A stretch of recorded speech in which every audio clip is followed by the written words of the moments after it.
बोले अमृत का कलश लेकर के आए हैं, ये अमृत तो परीक्षित को पिला दो, तो परीक्षित अमर हो जाएगा।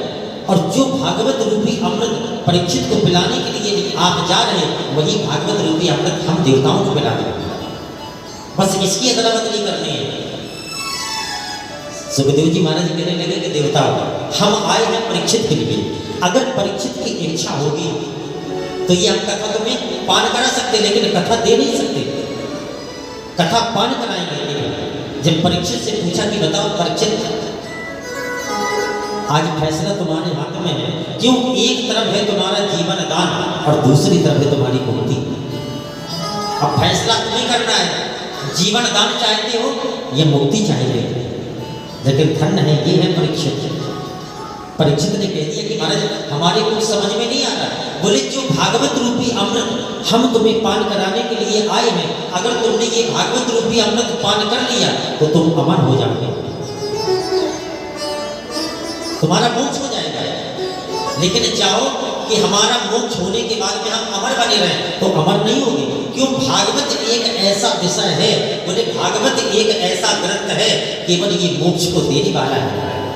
अगर कोई चाहे कि भागवत की कथा सुनने के बाद में, श्रवण करने के बाद में हम कभी मरे ना, ऐसा कभी नहीं हो सकता है। क्यों? जिसका जन्म हुआ है प्यारे, उसे मरना है। अथवा बोले मौत चाहे आ जाए, चाहे 100 वर्ष बाद आए, लेकिन मौत तो आएगी। क्योंकि भगवान ने जो जोड़े बनाए हैं, बोले जन्म मरण, हानि लाभ, लाभ है तो फिर हानि होगी, सुख है तो दुख भी मिलेगा। तो बोले केवल अगर भागवत की कथा तुम पान करोगे तो तुम्हारा मोक्ष हो जाएगा। चाहो कि हम अमर हो जाएं, तो बोले अमर नहीं होंगे।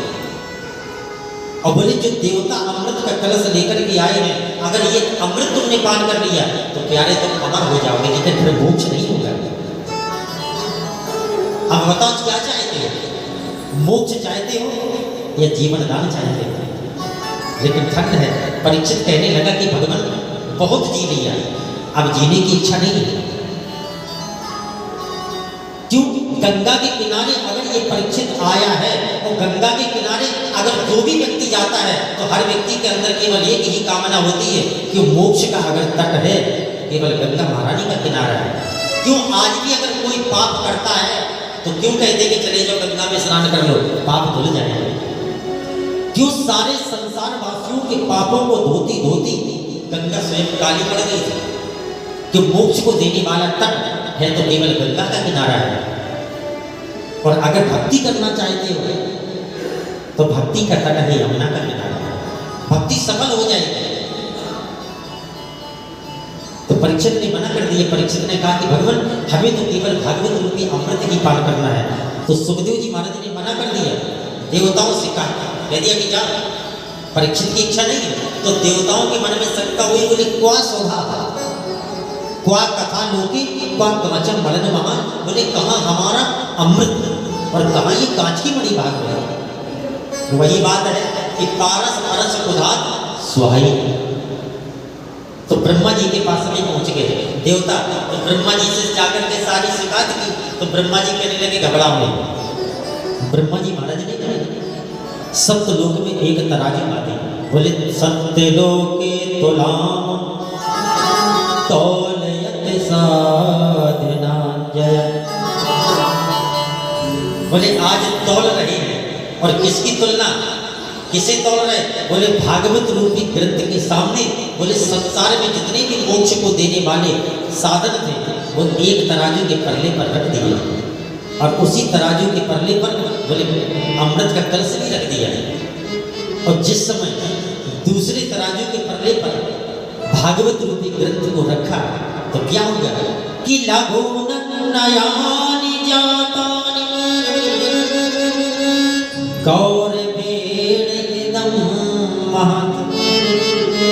बोले लघु अन्नयानि, बोले जितने भी साधन थे, बोले भागवत रूपी ग्रंथ के सामने सारे के सारे साधन फीके पड़ गए। लघु नयानि जातानि गौरवेणिदं महत् तथा ऋषिगणा सर्वे विश्वं परमं ययुः। देवताओं के मन में जो शंका थी देवताओं की मन की शंका महाराज दूर हो गई, देवता चले गए। और इधर श्री सुखदेव जी महाराज राजन परीक्षित को कथा पान कराने लगे। कहा राजन, एक समय की बात है, सनक सनातन सनत कुमार जी महाराज स्वर्ग को छोड़कर के बोले मृत्यु लोक में आए हैं। और बोले मृत्यु लोक में कहा? बोले एकदा ही विशालाया, बोले मृत्यु लोक में आए हैं और मृत्यु लोक में पहुंचे विशालापुरी माने भद्रिका धाम में। एकदा ही विशालायाम चत्वार ऋषियों मला, बोले 4 संत हैं चत्वार। बोले सत्संगार्थम समायाता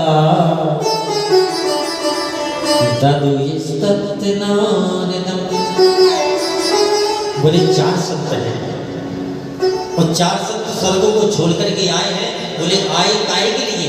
बोले केवल सत्संग के लिए। और बोले सत्संग किसे मिलता है? बोले सत्संग केवल उसी को मिलता है जिसके ऊपर भगवान की कृपा हो। और जब तक कृपा नहीं है तो प्यारे तब तक सत्संग नहीं मिल सकता है। क्यों? संसार में अगर सबसे बड़ी महिमा है तो केवल सत्संग की महिमा है। क्योंकि सत्संग की महिमा इसलिए बड़ी है कि ब्रह्मा के मानस पुत्र हैं, देखने में 5 वर्ष के, जिनके हाथ में तंत्र मंत्र विध्वंस शक्तियां विराजमान हैं। ब्रह्मानंद सदा ले लीना और देखत बालक बहुकालीना, ऐसे बालक हैं। लेकिन महाराज भगवान की कृपा नहीं है, और जब तक कृपा नहीं है तब तक कहीं कुछ नहीं है। क्यों? सत्संग से पहले भगवान ने यहाँ दिखला दिया। बोले सत्संग से पहले अगर व्यक्ति कुछ लेना चाहता है तो बोले सबसे पहले उसकी कृपा होनी चाहिए। जब तक कृपा नहीं है